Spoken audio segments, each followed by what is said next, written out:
I never thought I'd see another video game as filthy as Kane and Lynch 2. Well, I can tell you now, I was wrong.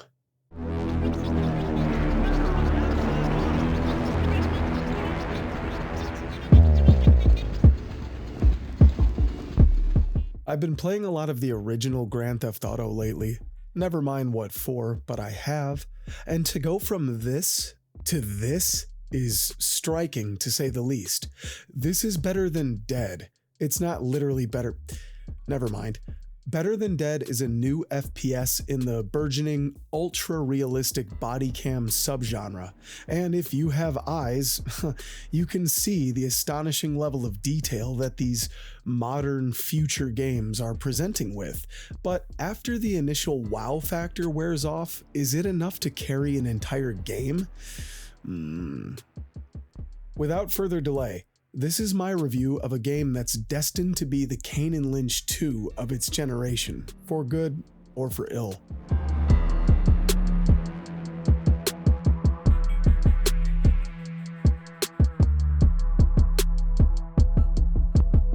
Okay, so let's just get the obvious out of the way. The graphics in Better Than Dead are insane. I've played a lot of Bodycam, the hyper-realistic multiplayer shooter, and there were moments in Better Than Dead that even had me doing double takes. Certain environments, even in motion, can play tricks on your eyes. I have read that the visuals have been downgraded from what was initially shown, and unfortunately this wouldn't be a first in the gaming business, and obviously I hope that's not true, but what I see on my screen at this time is still very, very impressive. To think back on being a kid when my generation thought that GoldenEye looked like real life, this is something else, man. Well, until you see NPCs running around, that is.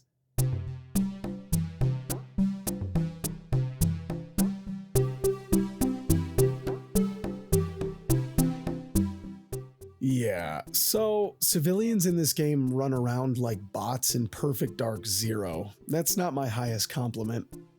The illusion that you're in the middle of this tornado of gunfire and chaos is kind of spoiled when you see frightened civilians not pouring out of places, screaming for their lives, but rather casually jogging like an L fella running around the neighborhood. The animations look stock, and I have a suspicion that the mosaic blur on everyone's face, as cool as it is, might be a way to cover up a lack of facial textures. But look, I'm really not trying to be a snide jerk about this. Better Than Dead is not only an early access game, but a solo developer initiative as well. Modeling faces, hand-drawing animations, and certainly using mocap all take time and/or money. And not everyone has a multi-billionaire daddy funding their project, you know what I mean? But still, I have to call it like I see it, and as of this voiceover, NPCs look, move, and act a bit silly. Yeah, so civilians will often block doorways. It's not only frustrating when you're trying to break in through one, but if you're using a door as a choke point and you go to step back through it, you can get stopped dead nuts by one of these Duplo dummies, and it can get pretty frustrating. Now, I wouldn't expect one guy to program complex pathfinding like it's nothing, but a simple shove command would be a godsend. You know, tap space when you get close to someone to shove them out of your way. It would potentially help with mobility, but it could also help protect innocents in each level as well. Anyway, look, it's not my game, I'm just offering suggestions. There's still 6 to 12 months left in early access, so there's plenty of time to iron things out. And perhaps in that time, we could fix some artwork. So I can't prove this, and I'm not making any accusations here, but this piece of art really stuck out to me, as if it were not a product of human hands. Now, I just made the argument for the solo developer thing, but if this art is what it looks like, there's no excuse for that. This could have been a blank wall, and nobody would have cared. But if you're dead set on there being art on this wall, there are many, many artists in the world who would do this job for a more than fair price and would greatly appreciate the exposure to boot. Better Than Dead has a publisher too. Now, that doesn't mean that mega huge money just comes washing in for funsies, but the argument that generative AI was a necessity simply means nothing to me. If that's what this is, and I don't know for sure one way or another, it's just an opinion. And look, I have a lot of mixed feelings on Unreal Engine 5 and Epic Games as a company in general, especially recently, believe me, I do. And as much as I want to, I'm not going to drag the video down with chatter about Unreal 5 optimization and all that stuff, but in the end, Better Than Dead really is stunning to look at. Now obviously this comes at a cost, and this game is very performance heavy, and it requires a pretty strong rig, so I suggest you read the spec sheet before hitting purchase. And hey, I did not make this review to denigrate this game. I have a lot of really good things to say. And more importantly to me than simple photorealism is that Better Than Dead is dripping with Kane and Lynch 2 influence. Now we're talking.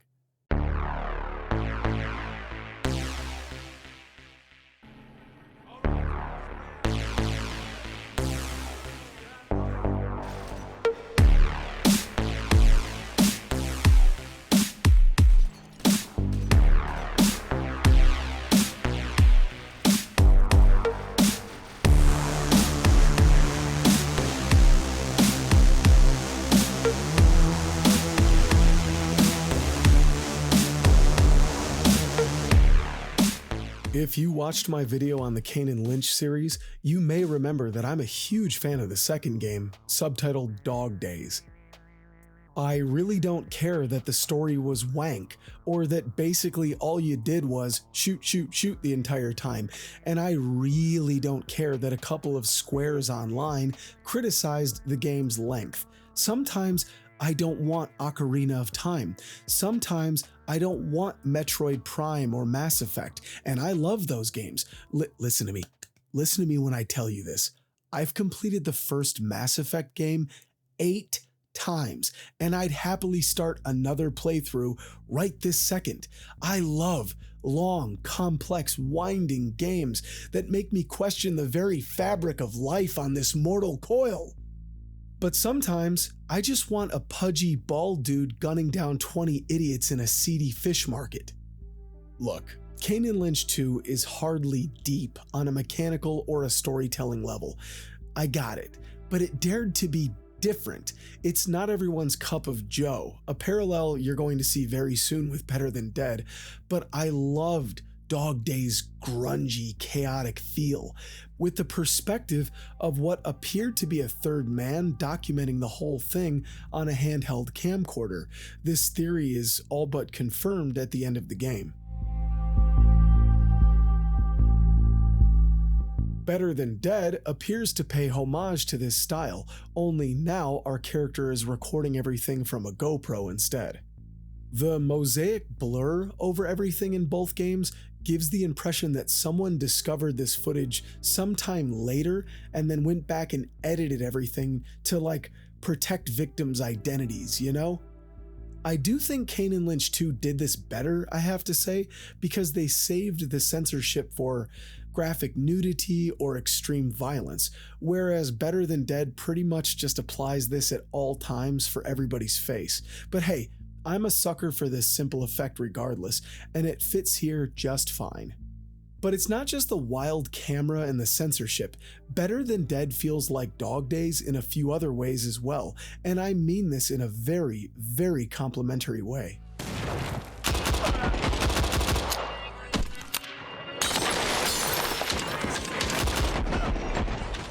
I absolutely love the sound design, like the diegetic Chinese music playing out of shops or through walls, and then there's more disturbing stuff like a baby crying amidst the gunshots.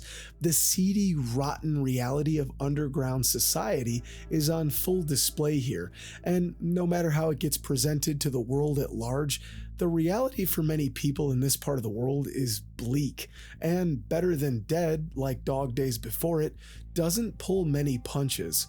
Granted, Dog Days was set a good 1,200 miles away, but the grease remains.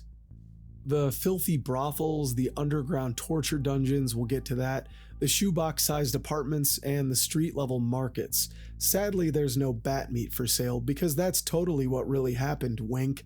And hey, look, I'm not trying to be clever. The rest of the world are a bunch of scumbags too. Believe me, we have many.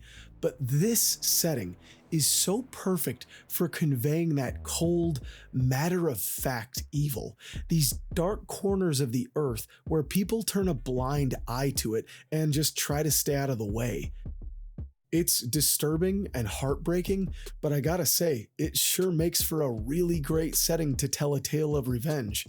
Oh yeah, I suppose I should mention there's kind of a plot here too.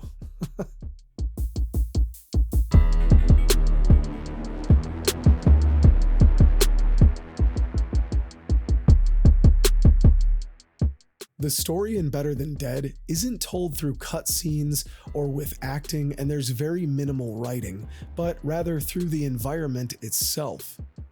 It's not complicated, and you can pick up the basic premise pretty quickly. This first level sets the tone and sets it extremely hard. We play as a lady, we'll call her the survivor, waking up in a tiny concrete cell, and there are many cells down here, all leading out into various rooms with equipment, let's call it, and cameras set up everywhere to film everything. Unfortunately, I kind of have to be careful about what I say, but you'll see. The mattress here and the sunshine sky decal on the wall is incredibly grim, to say the least. The idea that the survivor would have been receiving unwanted, forcible contact on this filthy mattress while trying to imagine blue skies and fresh air is a terrible thought.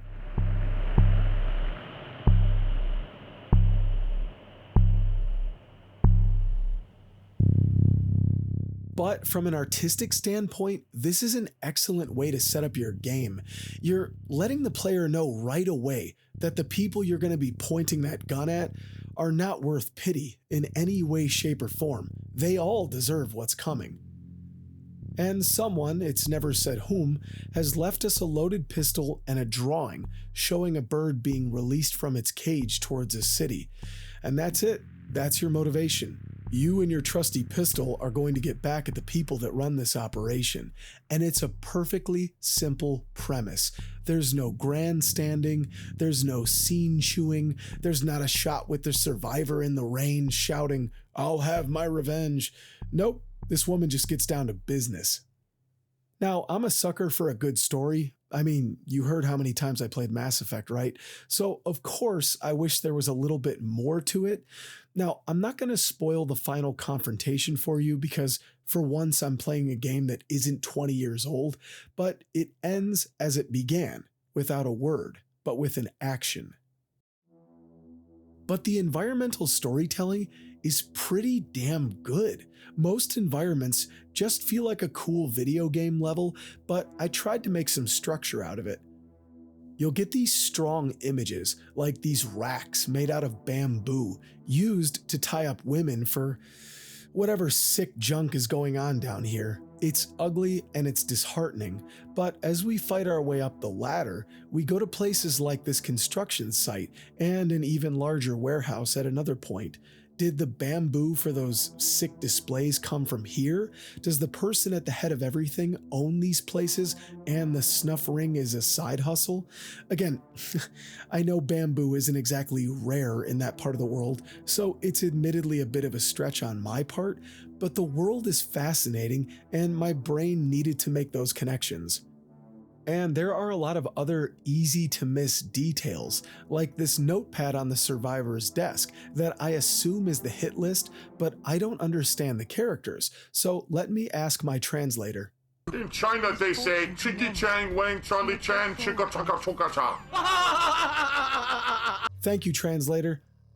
As of right now, there's just one mode. It's called To Hell, but there's another mode in development as well called To Heaven, which may expand on what we've seen here so far. One can hope. All right, so here's the big question that you may have. How does this game play? This is what I meant when I said that Better Than Dead is destined to be the Kane and Lynch 2 of this generation.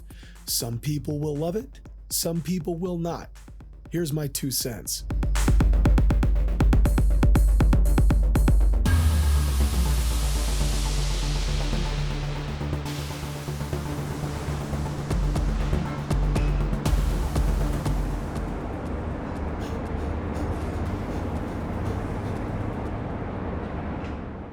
Okay, let's get right into it. This game is not going to be for everyone. It's just not. Better Than Dead does not play like a traditional FPS, to say the least. The weapon doesn't fire like a laser, and bullets often do not hit where you're aiming. You can take 2 bullets, one will rock you and the other one will finish you. The first one makes your already poor marksmanship and adds a bit of pain, with the handgun swaying all around until you recover enough to return to the normal aiming, which, as I said, isn't so normal. This is not an easy game to get a handle on.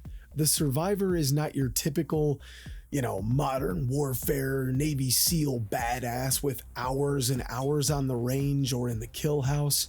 Again, if you take 5 seconds to read the game's description, they tell you flat out, this is not a clean military shooter or a safe tactical fantasy, and I love that description because it's dead on. Now, I feel 2 ways about this. Okay, ultimately it's a video game, right? And I completely understand how someone could play this game and get a bit frustrated when they're used to the standard FPS, where the bullets go where you point them. The fisheye lens is a bit intense, and the weapon sway is far beyond the average first-person game. And people have a right to express their frustrations, certainly. It was the same with Kane and Lynch 2 back in the day. A lot of critics whinged about the rickety, inaccurate arsenal there as well. And I will admit that 1 or 2 chapters in this game had me raging a little bit. The club stage, for instance, has you enter on a big dance floor with bad guys at a distance, and you're right in the kill zone with very minimal cover. And chewing through 5 or 6 dudes with stairs and angles and all that stuff, only to then get popped by 1 guy during my escape, definitely had me hot under the collar once or twice. But instead of throwing a big fit, I just kept trying, and eventually I broke through just fine. Now, with Dog Days, I've always held that people complaining just needed to get better, a skill issue as it were. But with Better Than Dead, I could absolutely see why someone would be put off. I think that's fair, especially if you've never played anything like this. However, can I confess something to you? Lean in close, I want to tell you something. Come here. I fucking love this gameplay. Woo!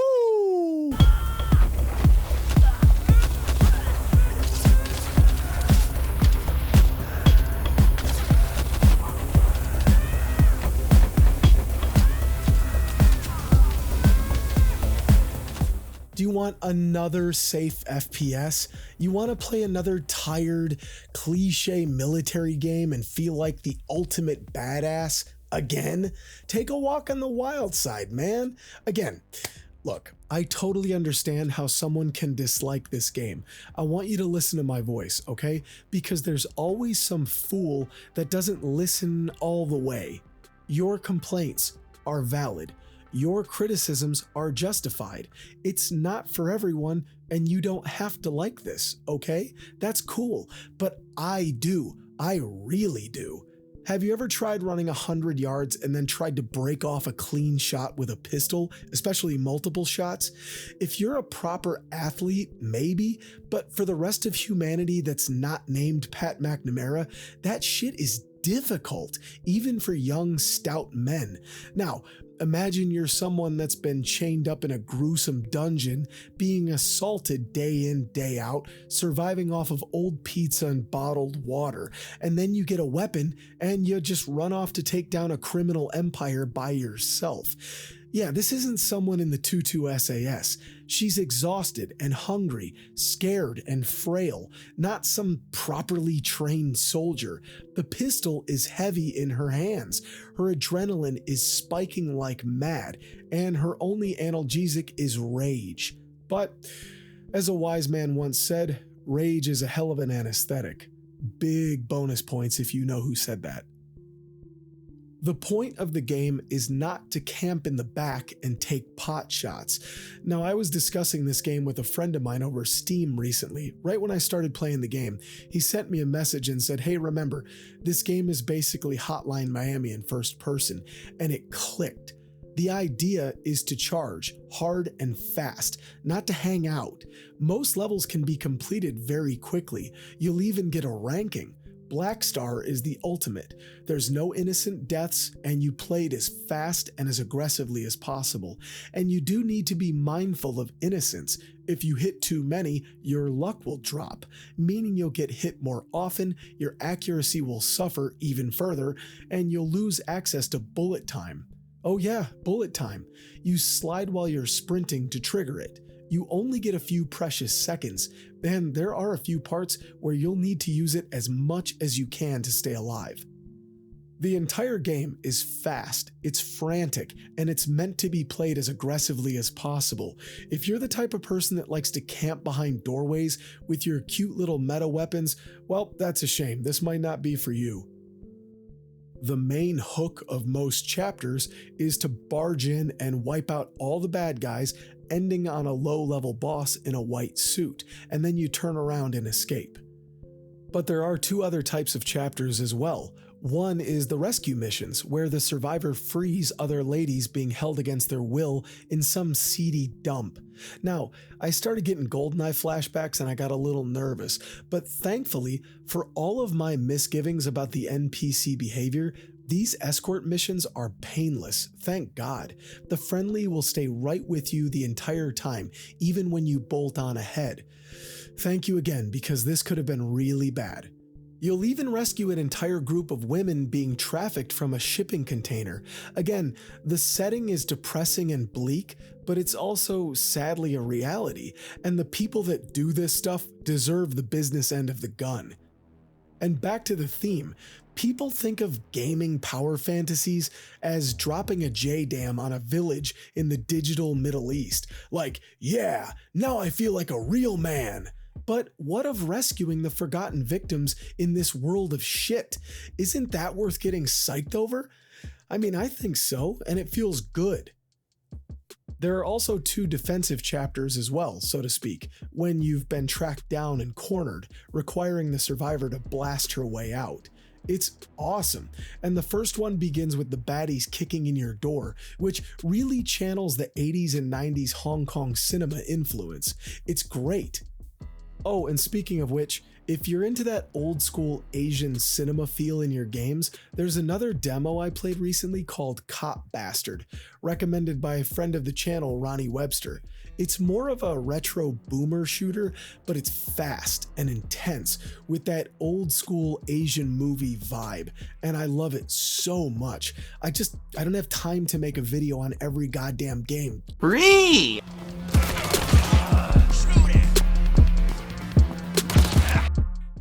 Oh, and make sure you really actually finish off the bad guys in Better Than Dead, because sometimes they'll recover and they'll run up behind you and shoot you right in the back. It happened to me a couple of times, but thankfully your pistol ammo is unlimited, so dump a magazine and carry on.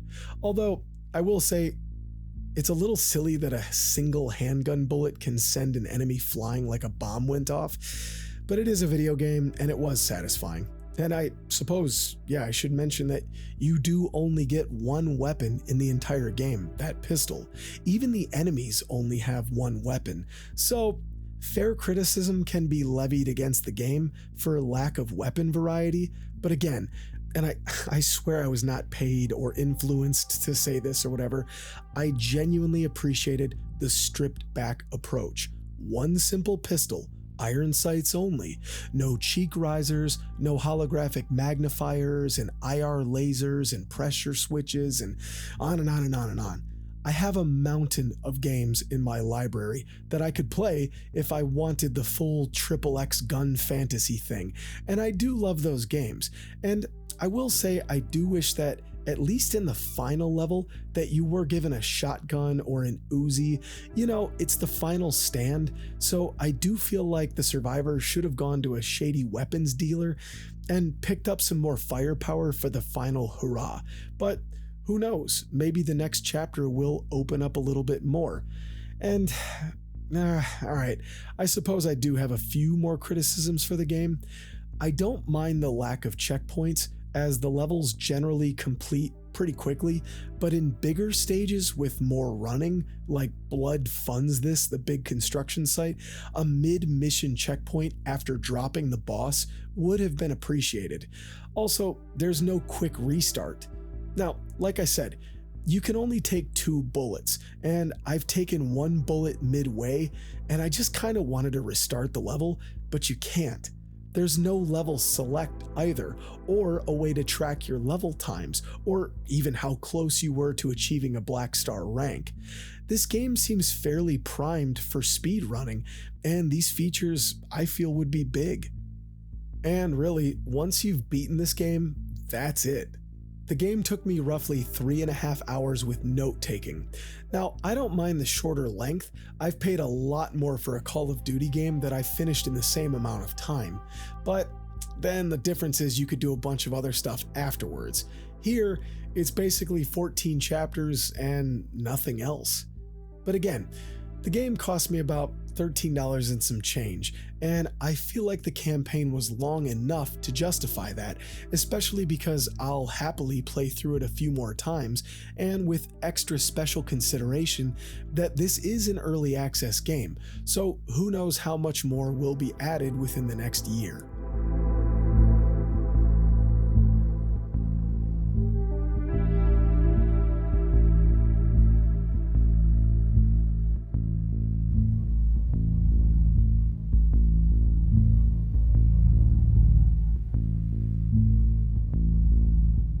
Better Than Dead is destined to be the Kane and Lynch 2 of this generation. A fast, ugly, brutal game set in the grungiest parts of East Asia.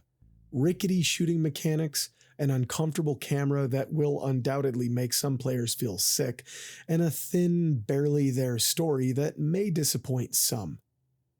I certainly don't begrudge anyone for their criticisms, which are just as valid as mine or yours. But for my money, I love this game.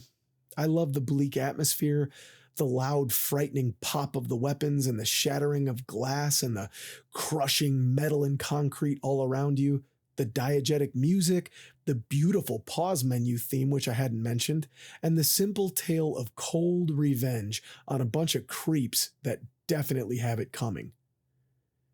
I'm really glad I got in early, and I really hope that this game can live up to its full potential in the next year or so.